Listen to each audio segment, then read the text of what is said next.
స్త్రీలని హనుమంతుడు పచ్చడి చేసి పారవేస్తానమ్మా, ఒక 5 నిమిషాలు నాకు టైం ఇప్పించవా అని అడిగాడు ఆయన. దానికి అమ్మ చెప్పిన మాట ఇది. అయినా హనుమా, తగదన్నా ఈ మాట, తప్పయ్యా ఈ పలుకు, ఈ భూమి మీద తప్పు చేయని వాడెవడయా? అయినా అసలు వీళ్ళు చేసింది తప్పు కానే కాదు కదా. వాళ్ళు ఎవరి సొమ్ము తింటున్నారో సొమ్ము తిన్నవాడి సేవ చెయ్యాలి అనే నియమం ఒక్కటి ఉంది, ఆ రోజుల్లో ఉండేది అది. ఈ రోజుల్లో చాలా మంది సొమ్ము తినే చాలా మంది ఉన్నారు. ఏం చేస్తున్నారు అనేది మనం గట్టిగా చెప్పక్కర్లేదు. సొమ్ము రావణాసురుడిది తింటున్నారు కనుక రావణాసురుడి సేవ చేయాలి అని చెప్పిన మాట వినాలి. నన్ను హింసించడం కోసమే పెట్టాడు పాపం అపాయింట్మెంట్, వీళ్ళకి ఉద్యోగం అందుకే ఇచ్చాడు కనుక ఆ పని వాళ్ళు సిన్సియర్గా చేస్తే వాళ్ళకి ప్రమోషన్ ఇంక్రిమెంట్స్ ఇవ్వాలి. తెలియదానికి మాత్రం అంచేత వాళ్ళది తప్పు కాదు. అయినా తప్పు చేయని వాడు ఎవడయ్యా ఈ భూమి మీద? అమ్మ, నువ్వు తప్పు చేశావా అంటే నేను చేశానయా. నన్ను అడవికి రావద్దు అని కష్టపడతానని రాముడంటే, ఏమయ్యా కట్టుకున్న దాన్ని కాపాడ చేత కాని నువ్వేమి పిరికివాడివా అని అన్నాను. తప్పే. అయితే పట్టించుకోలేదైనా అడవిలోకి వెళ్ళిన తర్వాత లక్ష్మణస్వామిని నిందించాను నేను. వెంటనే నాకు దండన ఏర్పడిందయా. లక్ష్మణుని అన్న తర్వాత నేను వచ్చి లంకలో పడాల్సి వచ్చింది. నేను తప్పు చేశాను. అమ్మ, మరి నేను తప్పు చేశానా అంటే, చూసి రావయ్యా అంటే నువ్వు చేసిన పని ఏమిటయా?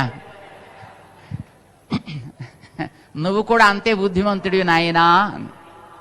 అరే అమ్మా, మా స్వామి, మా రామయ్య తండ్రి, ఆయన కూడా అసలు ఆయన చేస్తేనే ఇంత కొంప ములిగిందయా? ఏదో పాపం ఆడకూతురు వచ్చింది, అందగాడని అడిగింది, ఏదో మంచి మాటలు చెప్పి పంపించాల్సిన వాడు నాకు పక్కన ఉంది కదా, అక్కడ మా ఆవిడ ఒంటరిగా ఉన్నాడు, అక్కడికి వెళ్ళమని ఏమిటి మాటలు చెప్పు? దానివల్ల కదా ఇంత ఉపద్రవం కలిగింది. ప్రకృతి ప్రభావం ఇక్కడున్నవాడి మీద పడుతుందయా.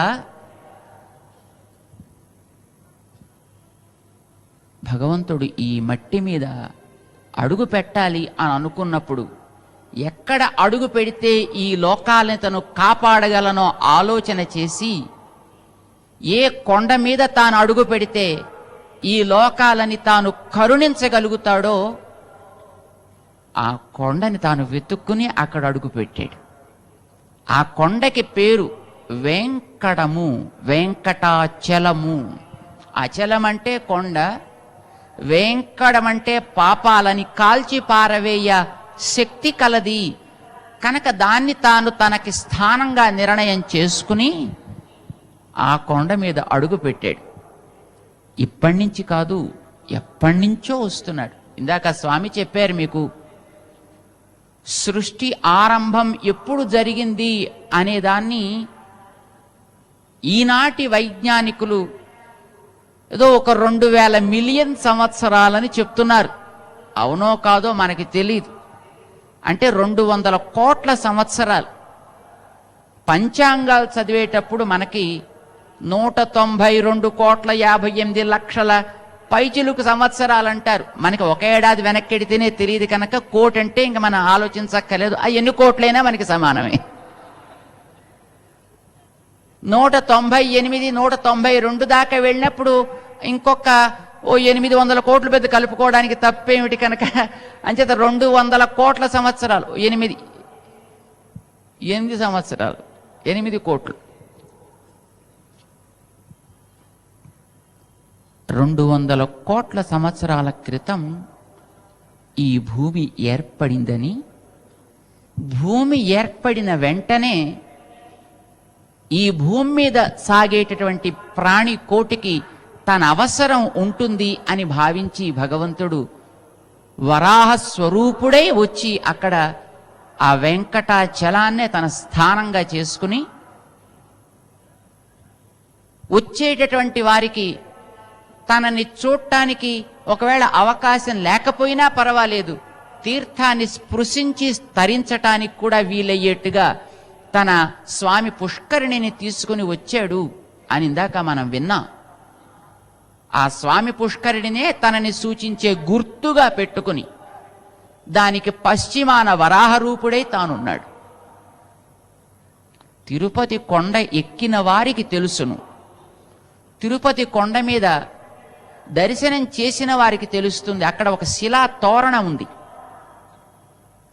1500 మిలియన్ ఇయర్స్ క్రితం ఆ శిలా తోరణం ఏర్పడింది అని దానిని కనిపెట్టిన వాళ్ళెవరో అక్కడ ఒక చిన్న గుర్తు కూడా పెట్టారు.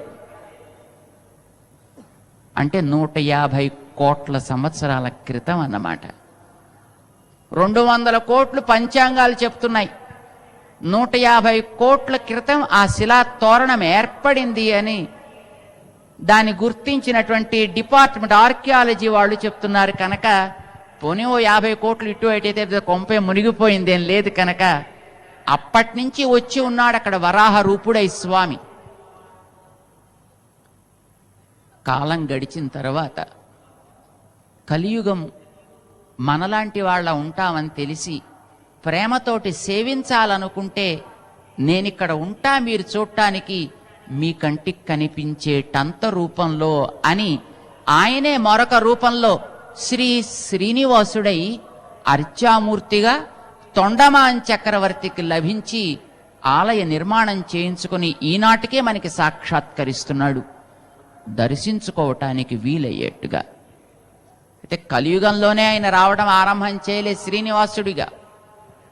అంతకుముందు ఎన్నో ఎన్నో యుగాలలో ప్రార్థనలు అప్పుడప్పుడు వాయుదేవుడు, పరమశివుడు, కుమారస్వామి, అగస్త్యాది మహర్షులు ప్రభృతులందరూ తపస్సులు ఆచరించి స్వామిని ప్రార్థిస్తే వారి వారికి ఆయా సమయంలో స్వామి పుష్కరిణిలోంచే విమానంతో ఆవిర్భవించి వారికి దర్శనమిచ్చి వారి కోరికలు తీర్చి బ్రహ్మాదుల చేత ఉత్సవాలు చేయించుకుని ఆయన అప్పుడప్పుడు మళ్ళీ వెళ్ళిపోతూ ఉండడం కూడా ఎంతో కాలం సాగింది.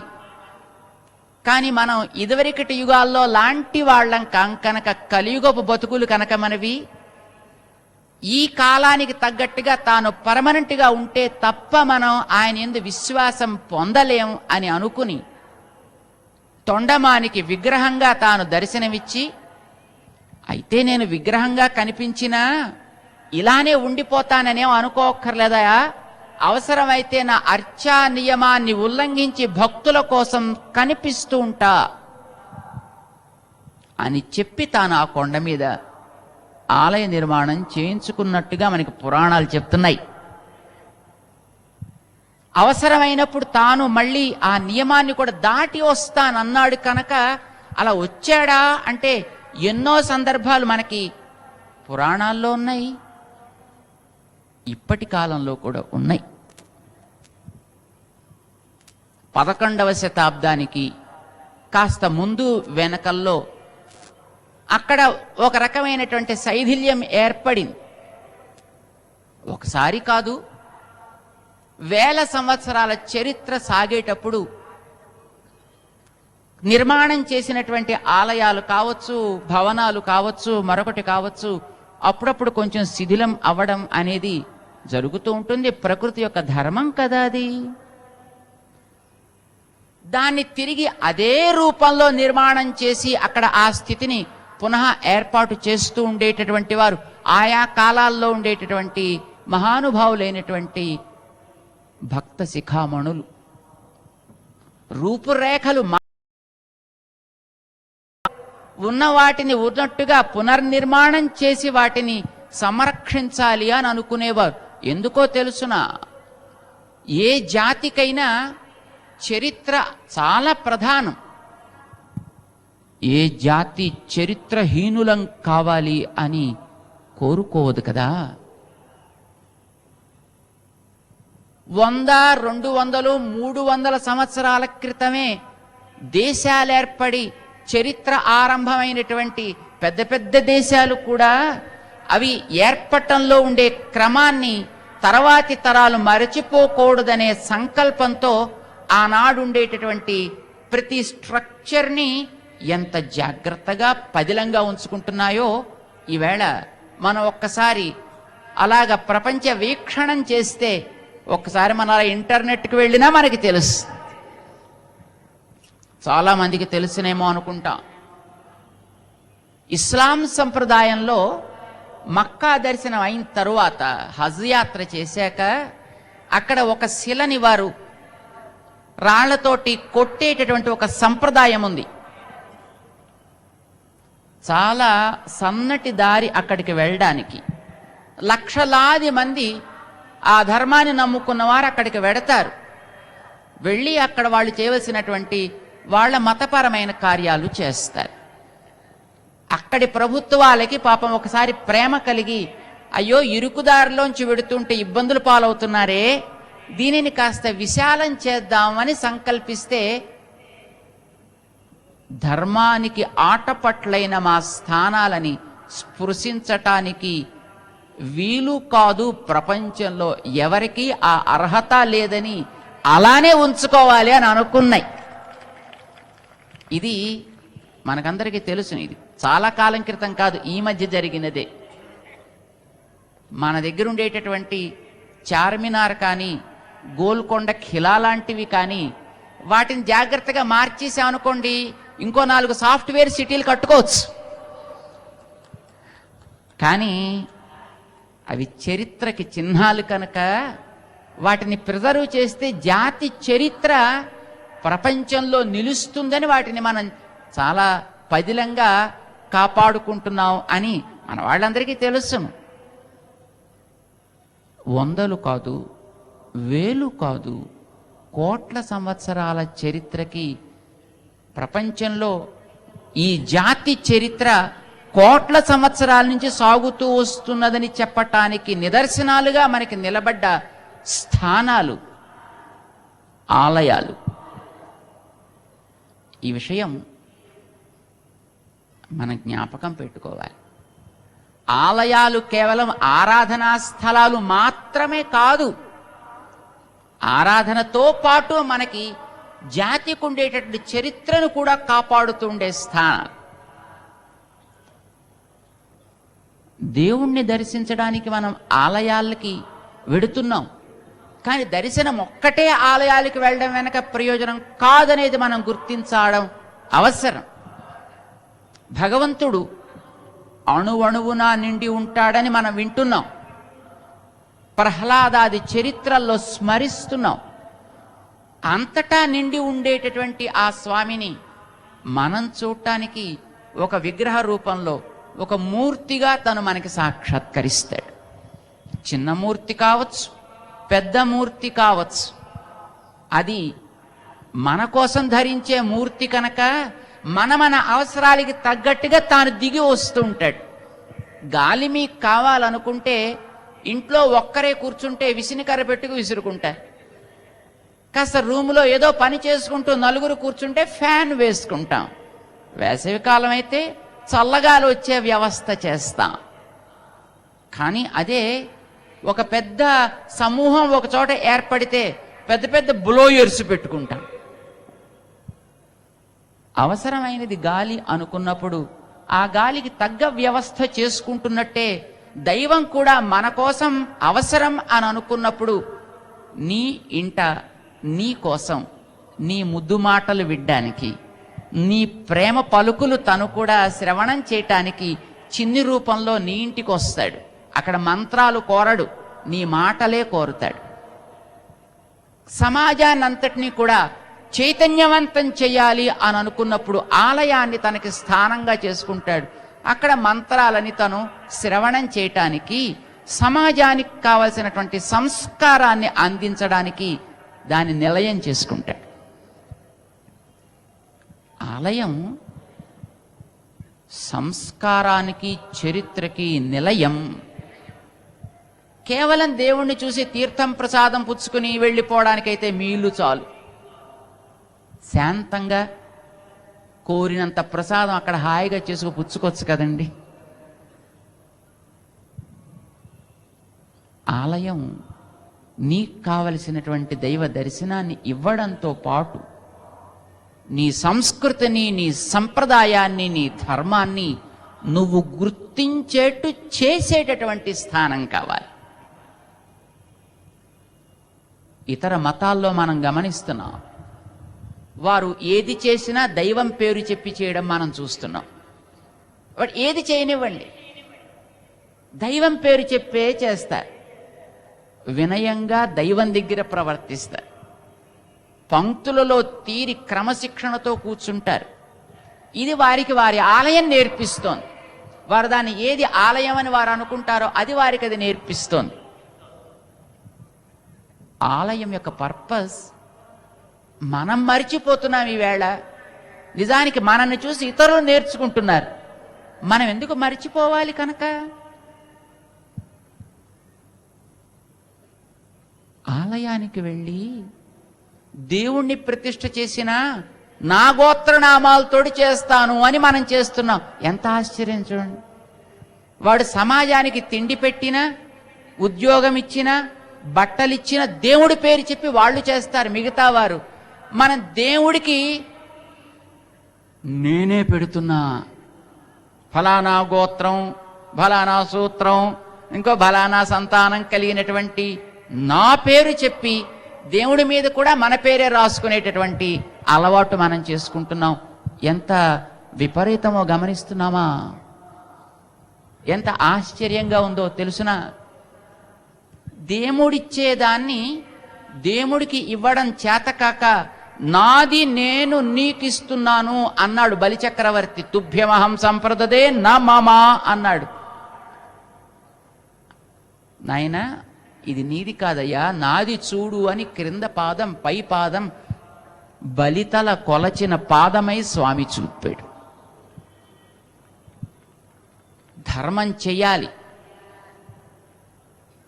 కానీ దైవం పేర చేయగలగాలి. దైవం పేర మన సమాజానికి సేవ చేయడంతో పాటు ఆ దైవం పేరు చెప్పి మనం అహంకారాన్ని వదిలి, దర్పాన్ని వదిలి, దంభాన్ని వదిలి వినయంతో ప్రవర్తించగలిగే రీతి మనకి నేర్పాల్సిన స్థానం కదా ఆలయం అంటే. ఆ స్థితిని మనం పునరుద్ధరించుకోవలసిన అవసరం ఈవేళ ఉంది.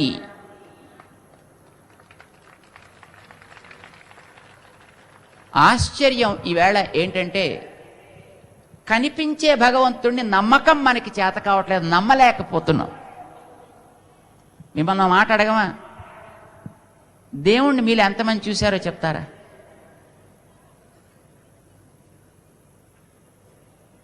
ధైర్యం లేదు చూశారా? తిరుపతి కొండ ఎక్కారా? గుళ్ళో ఎవరిని చూశారు? మీ ఇంట్లో పూజా మందిరంలో ఎవరిని చూస్తున్నారు? ఇప్పుడు చెప్పండి, దేవుణ్ణి ఎంతమంది చూచితిరి? My God! మరి ఇందాక ఎందుకు మనం భయపడిపోయాం? కనిపించే దైవం మీద మనకి విశ్వాసం తక్కువైపోయింది. ఈవేళ ఆ విశ్వాసాన్ని తిరిగి పెంపొందించుకునే ప్రయత్నం చేద్దామని వెంకటేశ శరణాగతి దీక్షని మనం ప్రారంభం చేసుకుంటున్నాం. దైవం ఎప్పుడూ మన చుట్టూ ఉంది. ఒక్కొక్క స్థానాన్ని తాను మనకి ఇన్స్పిరేషన్ సెంటర్గా తయారు చేసుకుంటుంది. ఆచార్యుల యొక్క అనుగ్రహంతో, జ్ఞానులైన మహానుభావుల యొక్క ప్రేమతో, మనలో ఉండే భక్తితో ఆ దైవం కరిగి మనకి కావలసినటువంటి బాహిరమైనటువంటి శక్తిని, ఆంతరమైన శక్తిని కూడా పెంపొందిస్తూ ఉంటుంది. దేనికి? మన చుట్టూ ఉండేటటువంటి సమాజంలో మనం కూడా మనకుండేటటువంటి చరిత్రని, మన ధర్మాన్ని మనం కాపాడుకుంటూ సుఖంగా బతకాలి అని. బతుకుని ఎప్పుడు కూడా మనం తృణీకరించక్కర్లేదు, నిర్లక్ష్యం చేయక్కర్లేదు. ఇది సమర్థవంతంగా సాగాలనే వేదాలు మనకి చెప్తున్నాయి. జిజీవిషేత్ శతగం సమాహ, ఇది మనకు ఉపనిషత్తు ఉద్బోధించినటువంటి ఉక్తి. నువ్వు ఒకటి కాదయా, వందల ఏళ్ళు బతకాలని కోరుకో. ఈ ప్రపంచమంతా బుడగ, ఇదంతా మాయ, క్షణికము, ఇవంతా తుచ్చము, ఇదంతా పోయేది కనుక ఇవన్నీ వదిలిపెట్ట. నో,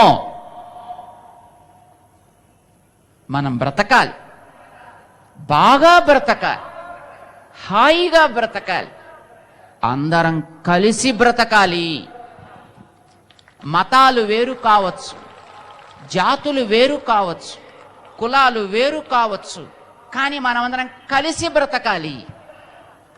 ఈ మాట మనకి వేదాలు చెప్పే, ఈవేళ మనం చెప్పే మాట కాదిది. అయితే ఆ బ్రతికేటప్పుడు మాత్రం కుర్వన్నేవా కర్మాణి, నీకు తగినటువంటి విధిని నువ్వు నిర్వర్తించవా. నీ జాతికుండే చరిత్రను కూడా జాగ్రత్తగా కాపాడుకో. చరిత్రని కాపాడుకోవాలంటే చరిత్రకి కేంద్రాలు, కీలకాలైనటువంటి స్థానాలను కూడా నువ్వు కాపాడుకోవాలి అని అర్థం. వెలుతురుని కావాలంటే దీపాన్ని కాపాడుకోనక్కర్లా. దీపం మసిపడితే నాకే, దీపం విరిగిపోతే నాకే, ఆరిపోతే నాకే, వెలుతురు మాత్రం నాకు కావాలి అని అనుకుంటే you just can't see anything. నీకు కళ్ళు చాలా గొప్పవే కావచ్చు, కంటికి చాలా కళ్ళజోడక్కర్ లేకుండా చూడగలిగే శక్తి ఉండొచ్చు, కానీ దీపాన్ని నువ్వు అట్టే పెట్టుకోకపోతే రాత్రిపూట నువ్వు చూడలే. ఇప్పుడు చూడండి, మనకి ఎంత హాయిగా ఉంది ఇక్కడ కూర్చుంటే. ఎన్నెన్ని దీపాలు మనకి చుట్టూ వెలుగుతున్నాయో చూడండి. మరి సమాజంలో మనం అందరం అట్లాగా మన చరిత్రకి, సంస్కారానికి కూడా దీపాలైనటువంటి దైవాన్ని, దైవ సాన్నిధ్యాలని జాగ్రత్తగా ఉంచుకోవడం ఎవరి బాధ్యత? ఎవరి బాధ్యత? గవర్నమెంట్ వాళ్ళ బాధ్యత? ఆఫీసర్ల బాధ్యత? ఎవరి బాధ్యత? మన బాధ్యత అనుకున్న వాళ్ళు ఎవరో చూపించండి చూద్దాం. అందుకే నాకు కూడా నా దైవాన్ని విశ్వసించడంలో, నా ధర్మాన్ని కాపాడుకోవడంలో కొంత రోల్ ఉంది అనుకున్న వాళ్ళంతా ఈ దీక్షకి రండి అని పిలిచారు. ఎన్నో దీక్షలు జరుగుతున్నాయి, మనం కూడా ఓ దీక్షిస్తే మనని కూడా గురుస్వామి అంటారని కాదు.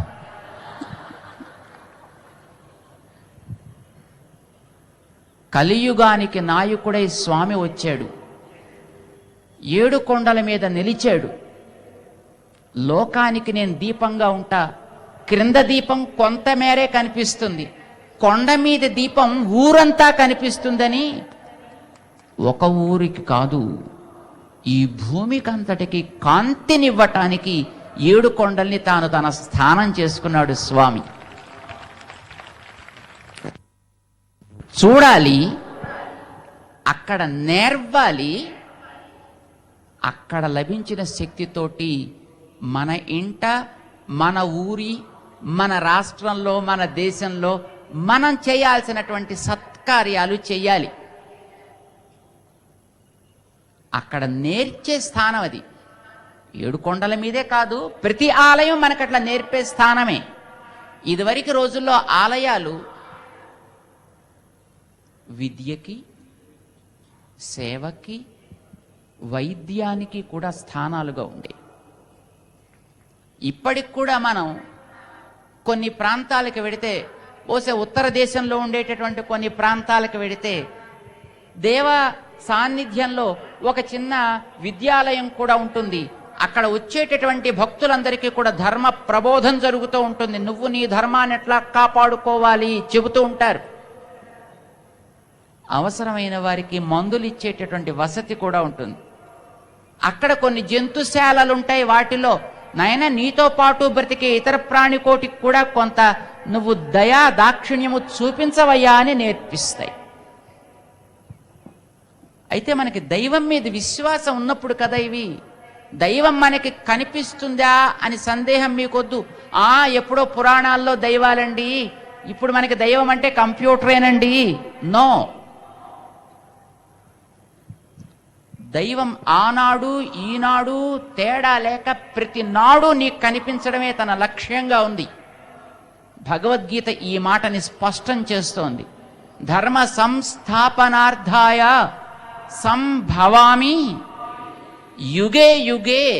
చాలా మంది అడుగుతారు, స్వామి ఇదివరకు యుగాల్లో రాముడు గాను కృష్ణుడు గాను వచ్చేటండి, మరి ఇంత అన్యాయాలు అక్రమాలు అయిపోతుంటే అసలు దేవుడు రాడేమిటండి?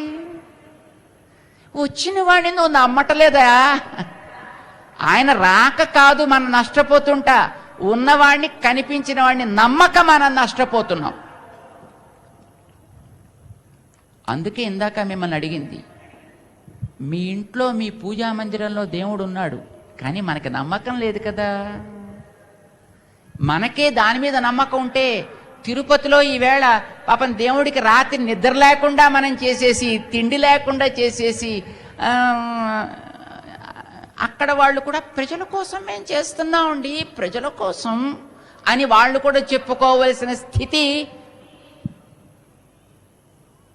లేకుండా చేసేవాళ్ళం కదా. మనం దేవుణ్ణి అడగడానికి వెడుతున్నాం కోరికల్ని, no problem, you just can ask. అడగడం తప్పేమిటండి? అడగకూడదండి దేవుణ్ణి, రాంగ్. నీకు అడగాలనిపిస్తే అమ్మ దగ్గరికి వెళ్ళి అడుగు, హాయిగా నాన్న దగ్గరికి వెళ్ళి అడగవయ్యా, తప్పేమిటి? నీకు అడగక్కర్లేదనిపిస్తే దట్ ఈజ్ రియలీ వండర్ఫుల్, నువ్వు ఎవరిని అడగక్కర్లేదు. అడగాలని అనిపించిందనుకో, ఇస్తానని కూర్చున్న వాడి దగ్గరికి వెళ్ళి అడగచ్చు, నీకేమీ తప్పు లేదు. ఏం కావాలంటే అది అడుగు. అయితే ఇవ్వలేదని మళ్ళీ ఆయన ఏడవకు. అడగడం తప్పు కాదు, కానీ ఈయన దగ్గరికి వెళ్ళి అడిగానండి, ఈయన ఇవ్వలేదు కనుక హీస్ బ్యాడ్ గై, ఈయన ఇస్తున్నాడు కనుక ఈయన మంచోడంటూ రోజుకో మనిషిని మార్చేటటువంటి ప్రవృత్తి నీలో రానివ్వకు. ఇది పాపం. అడగడం పాపం కాదు, అడిగిన వల్ల నీకు తీరిపోవాలని ఆక్రోశించడం పాపం. ఏది ఇవ్వాలి, ఎంత ఇవ్వాలి వాడికి తెలుసును, వాడు నీ ఇంట్లోనే ఉన్నాడు, అక్కడే నువ్వు అడగచ్చు. మహానుభావులని ఎవరిని మనం భక్త శిఖామణులుగా ప్రేమిస్తున్నామో పూజిస్తున్నామో వాళ్ళు తాము ఆరాధించుకునే మూర్తి దగ్గర అడిగి పొందేరు. అక్కడ పొందవలసిన, ఆరాధించవలసిన, అడగవలసిన విధానం తెలిపేవి మనకి ఆలయాలు కావాలి. ఆలయాల దగ్గర నేర్వాలి, మన ఇంట్లో వాడి దగ్గర అడగాలి. ఇది మనకి తెలియాల్సింది. కానీ వాళ్ళు ఎందుకు అట్లా మనం లేవు? స్వామి అక్కడ లేడనా?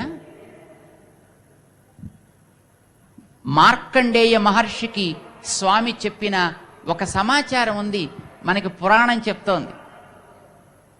తొండమాన్ చక్రవర్తికి తాను చెప్పిన ఒక మాట ఉంది, మనకి పురాణం చెబుతోంది. నాయనా, నీకోసం నేను ఇక్కడ నిలబడతా, నీకు నేను కనిపిస్తా, అర్చామూర్తిగా నేను ఉండాలని అనుకుంటున్నా, కానీ అప్పుడప్పుడు అవసరమైతే ఈ నియమాన్ని కాసేపు పక్కన పెట్టి హాయిగా ఆడుకుంటానయ్యా నీతో పాటు, నో ప్రాబ్లం అని చెప్పాడు. చూడండి, ఎంత పెద్ద చీఫ్ మినిస్టర్ అయినా ప్రైమ్ మినిస్టర్ అయినా ఆయనకి కొన్ని సరదాలు ముచ్చట్లు ఉండవండి. ఎప్పుడు సీరియస్గా అలాగని కూర్చుంటాడా ఏమిటి? ఆయనకి కొన్ని సరదాలు ఉంటాయి కదా. అప్పుడప్పుడు కాసేపు ఆడుకోవాలనిపిస్తుంది, కాసేపు పాడుకోవాలనిపిస్తుంది, కాసేపు హాయిగా విలాసంగా కులాసాగా ఉండాలని అనిపిస్తుంది. కనుక నేను వచ్చేది ఈ భూమి మీదకి మీ అందరి కోసం, కనుక మీ అందరికీ ఎప్పుడైనా అవసరం అనుకున్నప్పుడు నా నియమాన్ని కాసేపు పక్కన పెట్టి మీతో పాటు హాయిగా మాట్లాడటానికి కూడా నేను వస్తానయ్యా, తమాషాలు చూపిస్తాను నేను అని ఆయన చేసినటువంటి చేష్టలు మనకి ఎన్నెన్నో.